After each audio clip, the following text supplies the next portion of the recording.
Hi everyone, and welcome to our webinar on business continuity planning. Thanks very much for joining us. I'll now introduce our speaker, Managing Principal for Dynamiq Strategy, Kel Donovan. Kel has more than 20 years experience providing organisational resilience services across a variety of sectors. In addition to assisting a great number of SMEs, Kel has also provided services to large organisations such as ExxonMobil, Rio Tinto, Toll Group, and Linfox Armaguard. I'll now hand over to Kel. Thanks again for joining us. Thanks for the introduction, Sarah. And welcome everyone. Thanks for taking the time to join us today. Now, firstly, I'd like to point out that some of the value of business continuity management. And then we'll talk a little bit about one of the mandated requirements, one that exists for companies that are listed on the ASX. Then I hope to talk to you a little bit about my experiences with business continuity management, and in doing so, we'll explore some of the key elements of a typical program. And finally, we'll talk a little bit about how we can keep a business continuity management program relevant. We'll then wrap it up with 5 key takeaways that I've prepared for you. So I've prepared four points here that I'd like to make to support the value of business continuity and why it's more important than it ever has been. So firstly, I'd like to declare that I subscribe to the theory that the environment has suffered damage and consequently violent weather events have become more prevalent. I'm not suggesting more earthquakes or tsunamis, just violent weather events like cyclones and hail and heavy rains and strong winds, things that we see up here in Queensland quite a bit. We're also pretty aware of the consequences of those events, like landslides and floods. Now, the downstream effects of those events are also pretty clear, like infrastructure damage, transport network delays and outages and power outages, things like that. Now, if your business is impacted by one of those events, the most debilitating consequences are rarely visible at first glance. Often it's not the direct consequences of the weather event, it's the follow-on consequences. Things like loss of road access, perhaps loss of communications, or maybe it's a lack of spare parts or supplies. Even for lots of businesses, it's even more abstract things like a denial of access to money or markets, or perhaps some sort of advisory service that they normally have access to operate their business. Now, I don't have any stats to support my case here, and I'm not going to add to the litany of statistics that support this discipline, because many are unfounded. So I guess I'll leave my point there without any statistical support. Okay, the second point I'd like to make, I'd like to illustrate with a story. So in 2011, I think all of you will be aware that Japan suffered an incredibly devastating earthquake. It was really catastrophic. And it had a really broad array of consequences. Yet it took several weeks for most Australian mining industry participants to realise that the major suppliers of haul truck tyres were located in Japan and had been directly affected by the earthquake. So as the supply of haul truck tyres dried up in Australia, many mine operators were forced to slow their production. Now, you can imagine how investors felt about that. A month after the earthquake, it became abundantly clear which companies had foreseen the issue and secured deals with the very few remaining sources around the globe. Now, businesses are increasingly dependent on other organisations or other companies, suppliers, even dependent on their customers. So, because of that interdependency, we have an increasing level of vulnerability to disruptions anywhere in that sort of market network. So the third point I have, it really sort of looks like three sort of main players in a market, and I guess I'll address each one of them separately. So first of all, risk savvy sort of boards. Not all boards are risk savvy, of course, but let me address them as company boards. Now, as they mature their understanding of risk, they're seeking to understand the risk profile of their business from a perspective other than a traditional risk management view. Now, business continuity gives them a better understanding of disruption-related risks. They're the sort of risks that don't or aren't often fleshed out using a traditional risk management model. So secondly, the capital market. They're also increasingly interested in understanding business continuity arrangements of potential investments. As markets become more competitive, the returns on the differential reduces. That is, the return on investment differential reduces. Therefore, investors are using risk profile as a differentiator between those investment opportunities. Now, that's sort of not new news for the larger investment banks. In fact, for almost a decade now, those larger investment banks have been using quite sophisticated ways to assess an investment's risk profile and using that to differentiate between where they allocate their money. And now smaller private equity investors and venture capitalists are also looking to better understand the risk profile of the businesses they intend to invest in. Now, the third one are the insurers. Now, they're also seeking to insure clients with a reduced or less exposure to risk. Now, it makes sense for them to do that, particularly as insurance markets become more competitive, as reducing their claims is one of the main ways to profitability for those insurers. The last one I'd like to cover is the competitive edge. Now, business continuity is one approach to thinking about business. And in that respect, it's not unlike risk management. But looking at a business through the lens of business continuity management, the observer is more likely to discover vulnerabilities that were hidden. They're also likely to discover opportunities. Now, many businesses use business continuity management to inform capital expenditure decisions.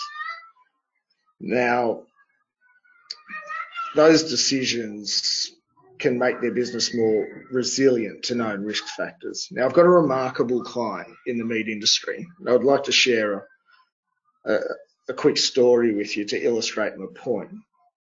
Now, owing to their diligence in sort of monitoring their performance over many years and also monitoring, doing quite detailed monitoring throughout their business, they became aware of the precise environmental conditions that distress their livestock. Now, those conditions have a significant negative knock-on effect for their production. Now, this situation then has a ripple effect, if you like, along both the outgoing and the incoming supply chain for that particular company. Now, many other organisations are affected. Now, until they conducted business continuity management or business continuity planning within their business, they were unable to identify and quantify the consequences. So BCM helped them to do that, to quantify the consequences. They also identified a solution to the problem. In fact, they identified several solutions, but one was a standout. And then they were able to influence the investment decision. So I won't go into the details of what the solution was, but it wasn't a cheap one and required a significant investment for the business. So having a really thorough understanding helped the business to make that decision with some certainty. They were then also able to negotiate with their insurer, who incidentally was my point of introduction to the business, to reduce their premiums, as they were no longer exposed to the major loss scenario, which had meant their premiums stayed relatively equal with the rest of the market. Now, the solution that they're able to implement puts them among the top players in that global market, as their supply of meat to the market can be relied upon, regardless of whatever environmental conditions are at play. And that's a market differentiator for that particular business. It gives them a competitive edge, and one that they may not have discovered or chosen to pursue had they not been through the process of business continuity. And I just want to apologise to the audience. Kel's conducting an exercise at a school today, so that's what you can hear in the background. Yeah, they're the youngest of my clients. So, okay, the next thing I'd like to cover is the ASX rules really around business continuity management. I'd like to point out that not all financial markets around the globe have a requirement for their participants to conduct business continuity management, although it is an emerging requirement for stock exchanges around the world.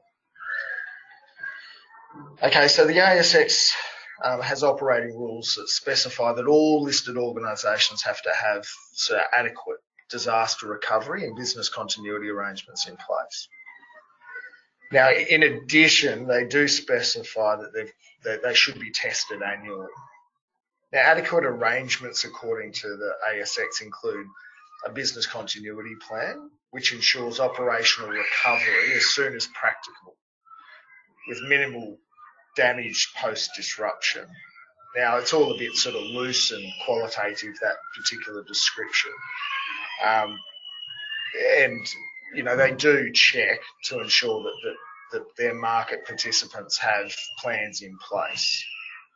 But as you could imagine, there's a very, very broad array of businesses that are listed on the ASX and other markets. So business continuity management, it's an emerging field in many industries, and consequently, as a consultant, I see a variety of approaches and various degrees of commitment to implementing business continuity management.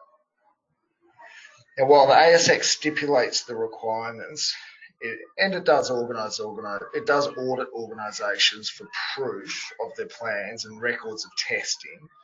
It doesn't do a great deal in terms of evaluating the effectiveness of those plans. And to be fair, it's an organisation not set up for policing those particular requirements beyond a desktop approach, if you like. Now, organisations that embrace BCM, conversely, have typically done so as part of maturing, at least the ones I've seen, have done so as part of maturing their broader risk management program. Now, when I've worked with these types of organisations, it's abundantly clear that risk management and business continuity is part of their culture. And they use both risk management and business continuity appropriately. So not a textbook approach, but they use it appropriately for practical gains within the context of their particular business strategy, whatever that may be. So it's very easy to distinguish between a business that is, I guess, paying lip service or taking a compliance approach to business continuity, as opposed to those that are embracing it as part of their operating culture. And I think also the benefits are clear to see as well. Okay, the next slide is about the key elements of a best practice BCP. I want to quickly just talk about the standards that exist. Now, we as practitioners, we subscribe mostly to the ISO 22301 for business continuity management. And although some businesses still refer to the old 50/50 standard, there are also a good portion of organisations, if you like, that don't really subscribe to any particular standard at all, and are using if you like, an academic approach to business continuity. So I'm not suggesting that there's a right or wrong way to do it. It really is a business preference. There's some very useful information within the standards that are available, although I do think that that businesses really should look at business continuity and then take steps to make it appropriate for the business that they're in. So whilst the standards are a useful sort of starting point and reference, we should be, the application of the standards should be done with some caution, because every business and industry is sort of different. We even see different approaches in very similar types of businesses, both of which can be successful. So I've distilled for you some key elements from the standard. So that is the ISO 22301 that I think apply in every case where business continuity management is appropriate. So I should point out at this stage that there are circumstances where applying business continuity management is futile. And these are some lessons that I learnt the hard way I'd like to share with you now. So firstly, and the big trapdoor that I'd like to point out, is do not attempt to apply business continuity management to a project. So there are far better project management tools that manage risk, particularly disruption risk in that space. So now that I'm going to point out that applies even for the very large infrastructure projects that may appear to be in a steady state. So because projects, and the point I guess I'm trying to make here is that projects simply evolve too quickly for business continuity management to stay relevant. So avoid trying to apply business continuity management to projects. Secondly, another lesson I learnt the hard way is decentralized human services or professional services organizations are likely to derive very limited value from business continuity management. So scoping those types of engagements are really complex for me, and I go to great ends to set expectations about the outcomes as early as I possibly can. So because there's often very little value in doing or going through the process in these types of organisations. For me, working with decentralised human services and professional services organisations, those sorts of engagements have usually evolved to focus on the continuity of systems that they use to support the services that the organisation provides.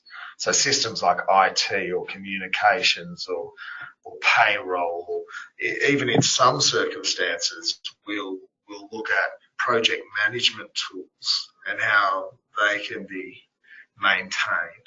But it's not about the continuity of the core purpose of the business. So to restate it, be very careful about applying business continuity management to those decentralised human services and professional services organisations. Anyhow, back to the key elements that I promised you earlier. Okay, the first thing we do when we set out to apply business continuity management is to take a look at the context that we're working in. So first of all, when we're introduced to a business, We'll go to measures to understand what the purpose of the business is and how the business is structured, what it's designed to do, what functions exist within it, the types of things it delivers, and the types of suppliers it uses. Then we spend a bit of time trying to understand what the organisation thinks its risks are. Now, in all cases, we rely on what the client already has in their risk management system. There's no value really in duplicating that effort, unless, of course, there's a complete absence of risk information, in which case we'd likely advise them to invest in risk management first. That's the low-hanging fruit, if you like, at least in my view of the world. So anyway, let's presume that the risk management's in place, and we've done an evaluation on what the risk profile is on the business as they understand it through what is typically a traditional risk management approach. So once we understand the context, we spend some time then communicating the business continuity process and seeking engagement across the business's key functions. So it's a really important step, and it sort of determines the quality of the business impact assessment or business impact analysis, and ultimately the sort of outputs of this particular phase. Now, if we can get the right people to the table first, we're far less likely to overlook something or wander down the wrong path. It sounds simple, but there's a real art in getting the right people to the table. Now, every business is different, but it's not the most senior person within a particular function that we're trying to attract. In many cases, it's the person that's been with the function the longest, or perhaps they've worked laterally throughout the function, so they can provide the most valuable answers. Really, they can give us insights that others might not be able to provide us. They're the sort of people we want at the table. Now, the business impact analysis process itself, I think, is best done on a function-by-function basis. I find that, personally, sort of 1 hour interviews with functional representatives is ample time to extract the information I usually require. Using a business impact analysis tool also allows me to target questioning, and it's a really sensible approach. And most organisations develop their own business impact analysis tool, usually in spreadsheet form.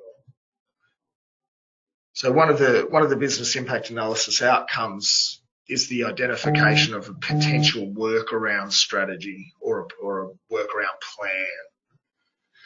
But at the end of that BIA process, those strategies are just that. They're just strategies, broad concepts, if you like. So the next stage is to validate and develop those workaround strategies. Now, there's real variety in how the plans are presented, and I have a bias towards very short plans, one or 2 pages in length, that can be absorbed quickly and sort of implemented. Now, I should also point out that in most cases, it's the organisation's crisis management team that implements the BCP.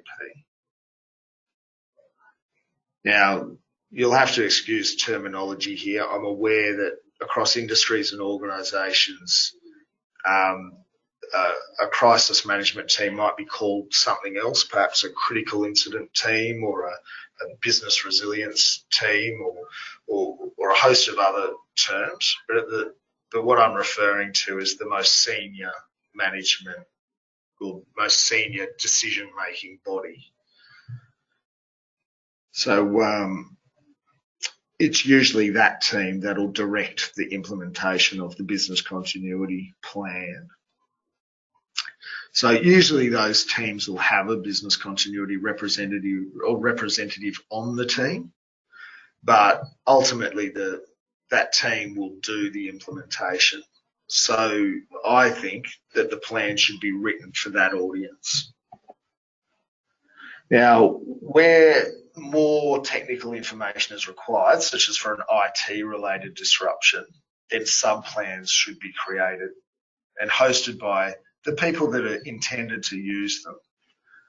So that's typically the case for IT disaster recovery plans. And there's also other examples of functions that are quite technical that need sub-plans to allow for the implementation of workarounds.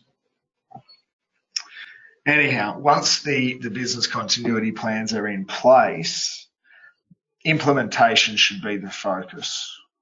So more often than not, business continuity management reaches the planning stage and then it stops, or at least it reaches the end of the planning stage where we've got a plan on the shelf, and then it stops. Now, organisations can implement BCPs very, very affordably by aligning the business continuity management program with the crisis management program, or perhaps it's an emergency management program or critical incident program. But aligning the two is an important consideration. Now, if the systems are integrated, then you don't need to have separate maintenance activities for both systems. You can find efficiencies by aligning them. So it's no extra effort, if you like, to make the next crisis management exercise based upon a disruption-related event. Then the crisis management plan and the business continuity plan can be tested concurrently.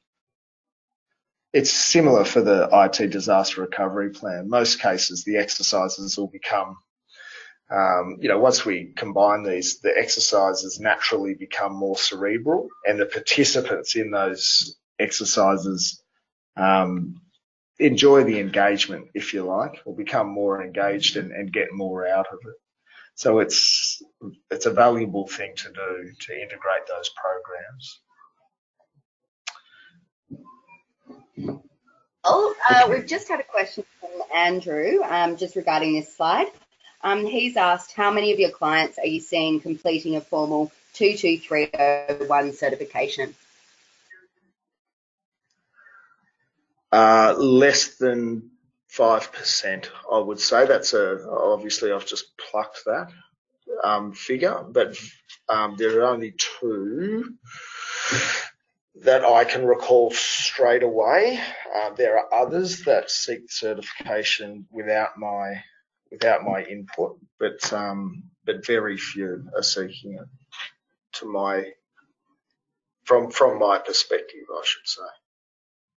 Okay, the changing risk profile. So really, I'd like to talk to you a little bit about how we keep the business continuity program relevant.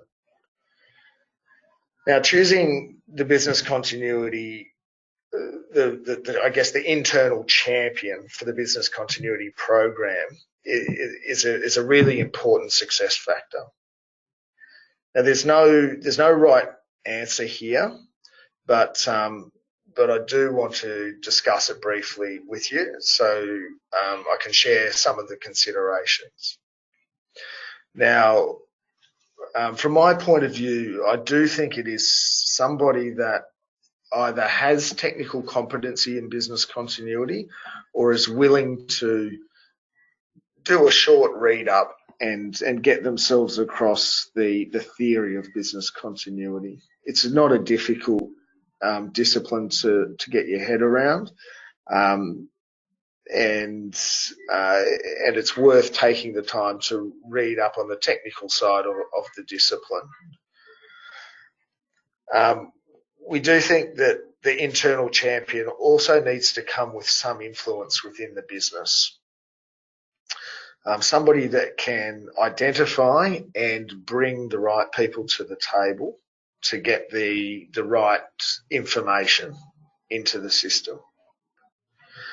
Now, Also advantageous for that internal champion to be able to sell the program, particularly its value to the functional owners. That way we can get the right level of buy-in. Again, assisting with getting the right people to the table and the right information. Because without the right people there, the chances of this program failing are pretty high. I want to talk about the three options that we usually see considered as the internal champion. The first one is the organisation's risk officer. The second one is a health and safety environment lead, and the third one is an operational lead. Now, they're the three main personnel that a consultant like myself would deal with inside an organisation, and each comes with their own strengths and weaknesses. I'd just like to discuss a couple of pros and cons of each. So let's first discuss the risk officer. So the risk officer is usually the one with the most strategic view of the business, the one that can see not only the operational risk side of the business, but also the commercial risk, even legal risks, and other liabilities that the business has. And that's a great insight to have. The risk person usually comes with a fair degree of seniority within the business and a fair amount of influence. The major the major con, if you like, of working with a risk person is that their influence down through the business, through the operational levels, generally wanes as they don't have representatives that actively work for them at those levels of the organisation. And it's difficult to get the detail of information that we need for the business impact analysis, unless there's some other factor at play, like that they've worked there for their entire career, their 40 years of service, and that they know everyone in the business. So that's the so risk is a very viable option to champion the program. They have a very broad view of the risk, but their influence vertically wanes as we go towards the operational level of the business. HSC is probably the most practical choice and the one we see appointed the champion more often than not. And I understand from my clientele is that they have a great handle on the operational risk of the business, particularly the health and safety, environmental type risks, which is within their portfolio. And they also have representation, or typically have representation at every level of the organisation. So getting the coordination that we need and accessing various people becomes a lot easier when we work through a HSC function. The downside of a HSC function is that they have limited visibility of the broader risk profile of the business, and also the relationships external to the business, further down the supply chain. And the third one we don't see so often because of the time pressures generally on operational staff and their focus on core business, but occasionally will be allocated to an operational lead or executive who generally has great influence across the business, typically has great visibility of the risks, but perhaps not so familiar with the technical side of the business continuity management. There may also be pockets of the business that they're not familiar in. Generally, they come with a particular operational strength. But so I guess the upside is their influence throughout the business and their broad view. The downside being their technical capacity to sell the business continuity program throughout the business sort of wanes. Anyway, they're the three most commonly that we will work with within a business to apply business continuity management. Now, that was the program champion role. I want to talk now a little bit about keeping the business impact analysis fresh, if you like, and I want to make the point about considering the distribution of ownership of the business impact analysis to key persons within the business. Now, it's not a lot to manage, and it's usually just a line in a spreadsheet. It's usually quite a weighty line, but if we can distribute functional ownership of their particular line in the spreadsheet, then they're best placed to advise on changes to that part of the plan. It gives them opportunity without bureaucracy to update the plan and make the rest of the business aware of changes that have consequences or introduce vulnerabilities. It does require a little bit of managing to make sure people keep it front of mind, but it is a much better way to keep the business impact analysis fresh. Other sort of more traditional ways are annual reviews of the business continuity plans, including that business impact analysis, and of course exercising. Hopefully it's aligned with crisis management stuff, but exercising keeps it really visible and lends the plan some credibility, particularly for the executive management or the management teams that are using the plan. If they can use it and see the value in it, then they're much more likely to refer to it under the heat of responding to a significant event. Other ways to make sure that your planning remains relevant is to collaborate broadly, which I've made the point several times now, to get the right people informing the planning, and with that comes a level of credibility and trust when people understand who's contributed to those plans. Okay, and finally, visibility of your suppliers and customers to better understand their vulnerability. So if we can understand how exposed our suppliers and our customers are, then we're better able to plan for that.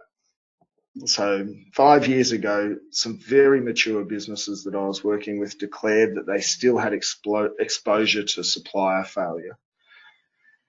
So there's been a bunch of progress in that area as companies sort of identify their interdependencies and try to design out those vulnerabilities. But the larger and more mature the businesses, the further they'll tend to explore their risk profile along their supply chains.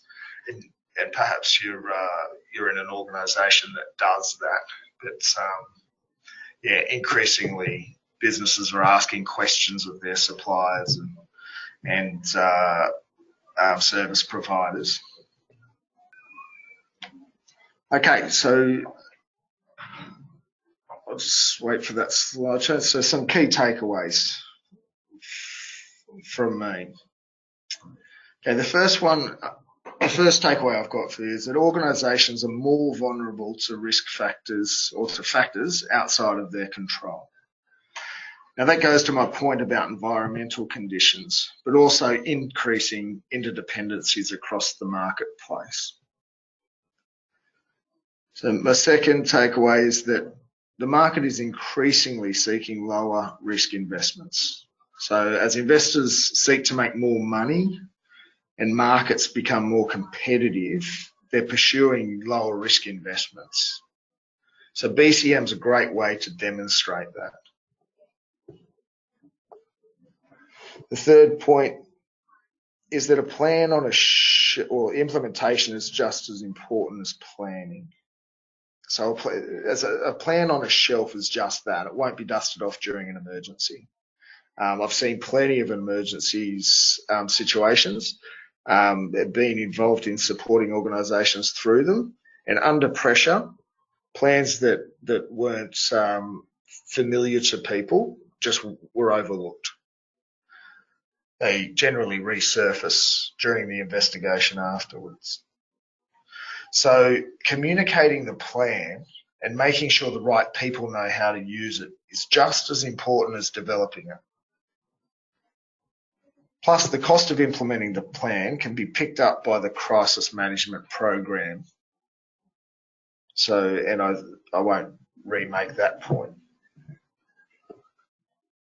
So my fourth takeaway is that broad participation ensures your business continuity plan remains relevant to your changing risks. So get the right people to contribute to BC planning. It saves time and errors. Giving them ownership of their functional part of the plan will also help them engage the program, but also keep their part of the plan relevant. So be sure to invite more than line management to get the detail right.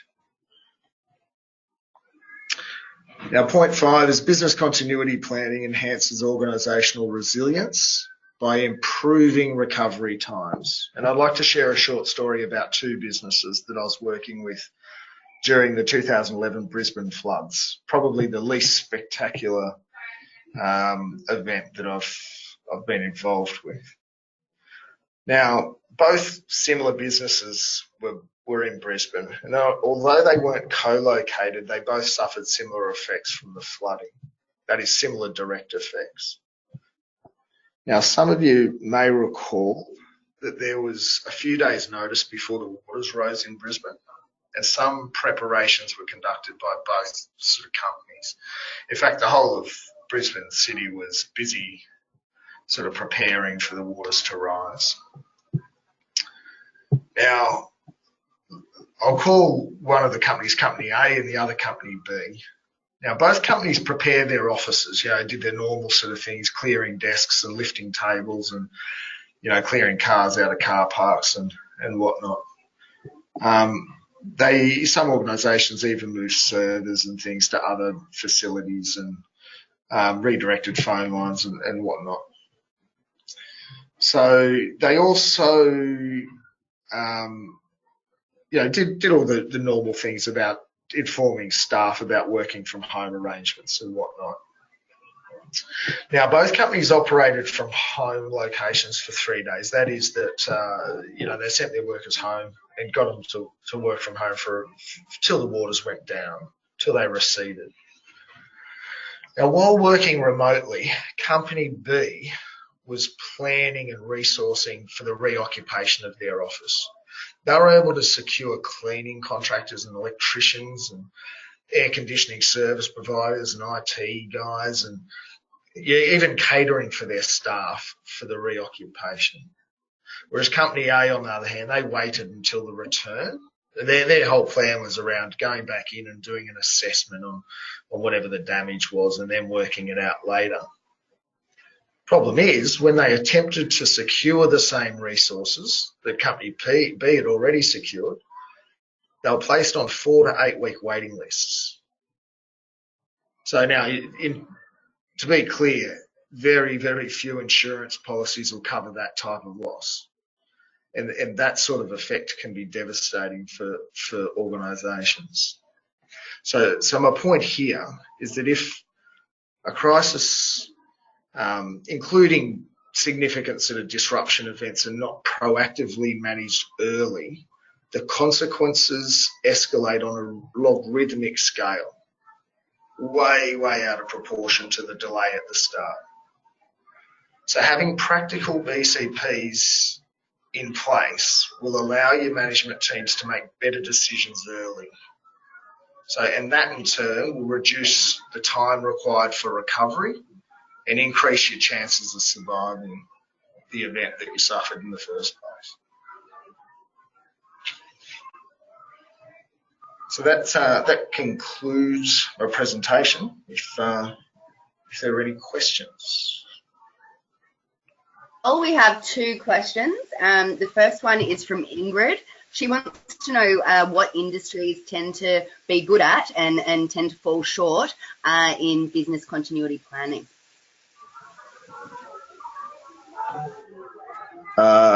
Yeah, so Ingrid, first of all, you'll need to understand that I have, or at least my perspective is biased by the portfolio of clients that I work with. And given that I'm sort of based out of Brisbane, I have a large number of resource companies in my portfolio, all of which are committed to these types of risk programs. They're committed in terms of the time and resources they allocate to them, and in most cases do them very well and practically. There are many other industries that are lagging behind those, what are traditionally heavy industry and high risk type industries that take risk seriously. So many of the white collar type organisations, tech organisations are slow adopters of this type of thinking. I've also got some production type of companies. I think I mentioned in the presentation about the meat manufacturer. They're a great example of a linear production organisation, and typically those production organisations are very good at business continuity. In fact, it's part of the way they think about their business and have done for a long time. It's the ones that's very much white collar professional services type organisations that perhaps are still evolving their approach to business continuity, that are still catching up, if you like, Ingrid. The second one is from Guy, and he said, I'd be interested in Kel's views about HB 293 2006, a practitioner's guide to BCM as a BCM standard, compared to ISO 22301, for example. Yeah, so the HB one has some great practical information. There's something to be taken from all of the references that you can find on business continuity. The handbook has some great practical advice, and I think that's, whereas the standards these days have a reduced, should I say, have less and less practical advice for implementation. The old handbook for the practitioners still has some great examples on how to do things, whereas the standards are evolving to take those sorts of things out of them. So don't limit yourself to those references. There are other references and examples available on the net. And you perhaps, if any of you have done any courses, you may even be privy to standards used in Europe or America that have slight variations. I don't have a bias towards any of the standards. I never have a client that wants me to implement a program strictly according to a standard or an approach defined in a book or a reference. I think I add value by helping them to understand what the theory is and working with them to find an approach that works for their business. All right, thanks for that, Kel. Very last question. Hopefully we can finish before that school bell rings. We've got a question from Daniel. Thanks for a great presentation. Do you find value in a certified BC training course for champions and/or key staff involvement in business impact assessment development? If so, have you got any recommendations? It is an emerging discipline. I I won't promote any of the courses that are out there because I haven't been on them. It is worth doing some theory in the discipline if you're intending to practice business continuity. But understand that it is an emerging field. It's evolving pretty quickly, and getting your experience up in applying business continuity, I think, is where the real value is. So it's a reasonably easy discipline to get your head around on paper. The application to businesses is where the art for the practitioner is. So in that regard, I don't have a bias towards qualifications or certifications or otherwise. I think it's very much a horses for courses thing. Great. Well, thank you very much, Kel, for your time today, and thank you to all the attendees.